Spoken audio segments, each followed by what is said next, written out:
اللهم صل على سيدنا محمد وعلى آل سيدنا محمد وبارک وسلم۔ ہر ملک کی اپنی ایک کرنسی ہوتی ہے، جیسے پاکستان کی کرنسی روپیہ، سعودی عرب کی کرنسی ریال، دبئی کی کرنسی درہم، امریکہ کی کرنسی ڈالر، یو کے کی کرنسی پاؤنڈ، جاپان کی کرنسی ین، رشیا کی کرنسی روبل۔ تو ہر ملک کی اپنی اپنی کرنسی ہوتی ہے۔ دیکھا یہ گیا ہے کہ انسان جس ملک میں رہتا ہو، اگر اس کے پاس وہاں کی کرنسی بہت ساری ہے تو اس کی زندگی سہولت سے گزرتی ہے۔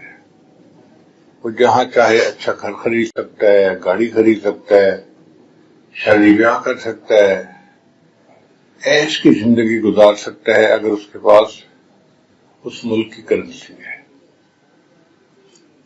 اگر اس ملک کی کرنسی نہ ہو تو پرابلم پیش آ سکتے ہیں۔ ہمیں ایک مرتبہ خود یہ تجربہ ہوا، ہم پوری فیملی عمرے پر گئے تو میرے بیٹے کے ہاں چھوٹا بچہ تھا، بہت اچھا بیبی تھا۔ جیسے ہم جہاز سے اترے اس سے رونا شروع کر دیا۔ تو میں نے پوچھوایا عورتوں سے کہ یہ بچہ کیوں رو رہا ہے؟ ان کا جی کہ یہ بچہ ڈبے کا دودھ پیتا نہیں اور یہ فریش دودھ پیتا ہے اور اس وقت دودھ ختم ہو گیا ہے، اس لیے یہ رو رہا ہے۔ ان کا کوئی بات نہیں، ہم 15-20 منٹ کے اندر امیگریشن سے آگے گزر جائیں گے اور فریش دودھ کا ڈبہ میں لے کے دے دوں گا تو بچے کو پلا دینا۔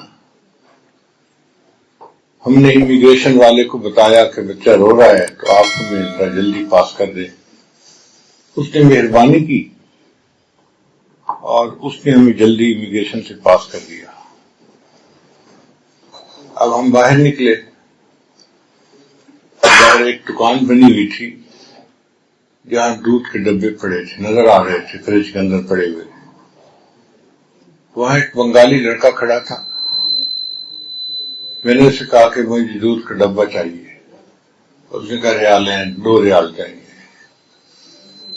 میں نے کہا بھی میرے پاس ریال تو نہیں ہے، ڈالر ہیں، تو میں آپ کو $5 دے دیتا ہوں، آپ مجھے دے دیں یہ ڈبہ۔ وہ کہنے لگا مجھے یہ اللہ آپ چاہیں۔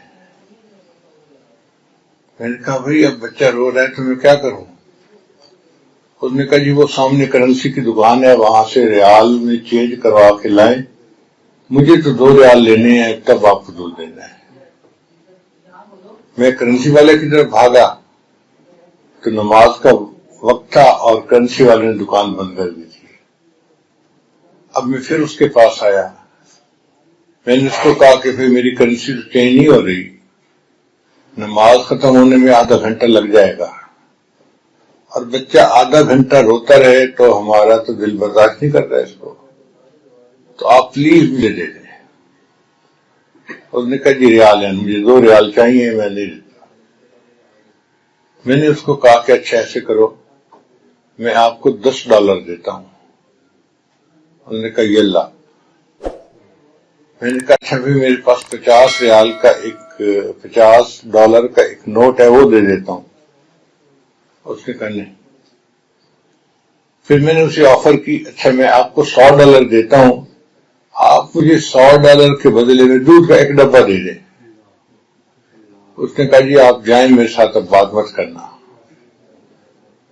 جب اس نے روڈ ہو کے مجھے کہا نا کہ اب میرے ساتھ بات نہ کرنا، تو ایک عربی نوجوان قریب سے گزر رہا تھا، وہ کھڑا ہو گیا۔ اس نے مجھ سے پوچھا کہ مسئلہ کیا ہے؟ میں نے کہا جی بچہ رو رہا ہے ہمارا، یہ ریال مانگتا ہے اور میں نے بھی کرنسی چینج نہیں کروائی، اور دکان بند ہے نماز پڑھنے کی وجہ سے، تو میں اس کو کہہ رہا ہوں کہ $100 لے لو اور مجھے ڈبہ دے دو، مجھے ڈبہ دودھ کا چاہیے، مجھے بچے کا رونا برداشت نہیں ہو رہا۔ تو وہ جو عربی لڑکا تھا اس نے اپنی جیب سے 2 ریال نکالے اور اس کی طرف پھینکے اور کہنے لگا اچھا ان کو دو تم دودھ کا ڈبہ تاکہ یہ جا کے بچے کو پلائیں. لو جی اس کو 2 ریال ملے اور اس نے ڈبہ دیا, تب ہماری جان چھوٹی. تو مجھے سمجھ میں بات آئی کہ انسان جس ملک میں ہو وہاں کی کرنسی اگر ہو تو سکون سے زندگی گزرتی ہے, دوسری کرنسی کئی دفعہ کام نہیں آتی. جس طرح دنیا میں ہر ملک کی اپنی کرنسی ہے, اسی طرح اللہ تعالیٰ نے نیکیوں کو آخرت کی کرنسی بنایا ہے. جس بندے کے پاس زیادہ نیکیاں ہوں گی قبر میں بھی آرام سے رہے گا, حشر میں اٹھے گا تو لوگ دھوپ میں کھڑے ہوں گے اور یہ سب عرش کے سائے کے نیچے ہوں گے, یعنی ایئر کنڈیشن ان کو اکوموڈیشن مل جائے گی وہاں پہ. پھر پل صراط سے عام لوگ تو مشکل سے پار ہوں گے اور یہ تیزی کے ساتھ جیسے اڑتی ہوئی کوئی چیز چلی جاتی ہے, پرندہ نکل جاتا ہے, یہ پل صراط سے ایسے پار ہو جائے گا. پھر جنت میں تھوڑی نیکیاں والے تو نیچے کے درجے میں ہوں گے, اس کے پاس چونکہ نیکیاں بہت ہیں تو اس کو اونچے درجے میں نبی علیہ السلام کے پڑوس میں نیبرہڈ میں جگہ مل جائے گی. اس لیے ہمیں چاہیے کہ ہم جتنی نیکیاں کر سکتے ہیں اتنی نیکیاں کریں اور اپنے نام اعمال کو نیکیوں سے بھر لیں. یہ ہماری چاہت ہونی چاہیے. نیکی کر کر کے تھکیں اور تھک تھک کے پھر نیکی کریں.